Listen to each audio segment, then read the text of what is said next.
C'est un honneur pour moi de prendre la parole ce matin ici. Tout d'abord, j'aimerais féliciter la nouvelle équipe dirigeante de l'ORTM pour le choix porté sur chacun de vous. Même si le syndicat a appris cette nomination au Grand Marché de Bamako et sur les réseaux sociaux.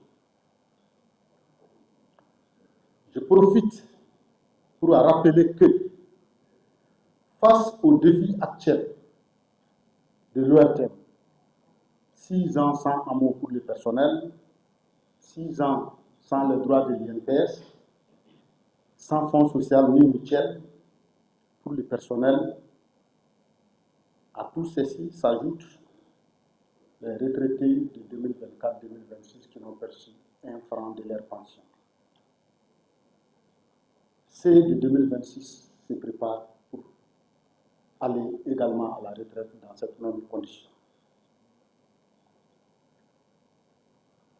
Pour autant, le syndicat a opté pour l'apaisement du climat social, car cela ne tient. Je suis persuadé que les hommes et les femmes qui constituent cette nouvelle équipe dirigeante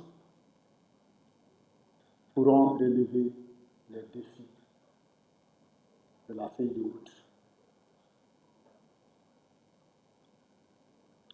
Monsieur le secrétaire général, monsieur le directeur général, notre accompagnement, celui du comité syndical de l'ORTM, ne fera pas défaut.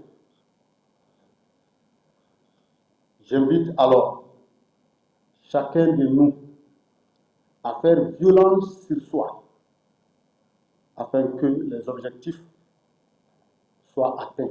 On m'a confié la première responsabilité au sein de l'Office de radio et télévision du Mali. J'ai mesuré le poids de la responsabilité qui m'incombe désormais.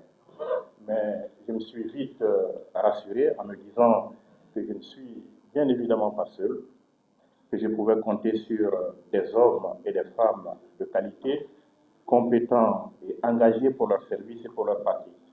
L'occasion pour moi donc de remercier encore une fois les autorités pour la confiance placée en ma modeste personne. Servir la nation à ce niveau de responsabilité est un honneur et nous ferons tout pour mériter la confiance placée en nous. Chers collègues, dès ma prise de fonction, j'ai rencontré et échangé avec la quasi-totalité des compartiments de la maison. J'ai écouté vos préoccupations qui sont bien évidemment nos préoccupations. J'ai également été à l'écoute de personnes ressources de l'ORTM et d'ailleurs.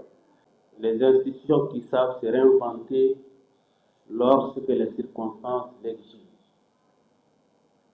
Nous sommes réunis aujourd'hui non pas pour dresser un énième diagnostic de notre office, mais pour prendre des décisions courageuses et engager une transformation profonde de l'Office de radio et télévision du Mali.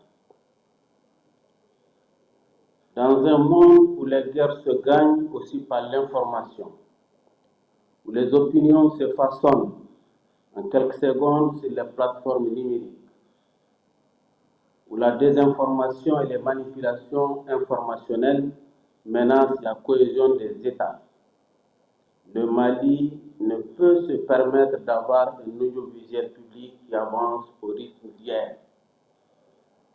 Cette rencontre ne doit pas être une réunion de plus. Elle doit constituer un tournant décisif, un moment de vérité, un engagement collectif et le point de départ d'une transformation profonde de notre média public. L'ORTM est bien plus qu'une entreprise publique. Elle est la voix de la nation, la mémoire vivante de notre peuple, un instrument stratégique de souveraineté, la cohésion nationale et le rendement culturel.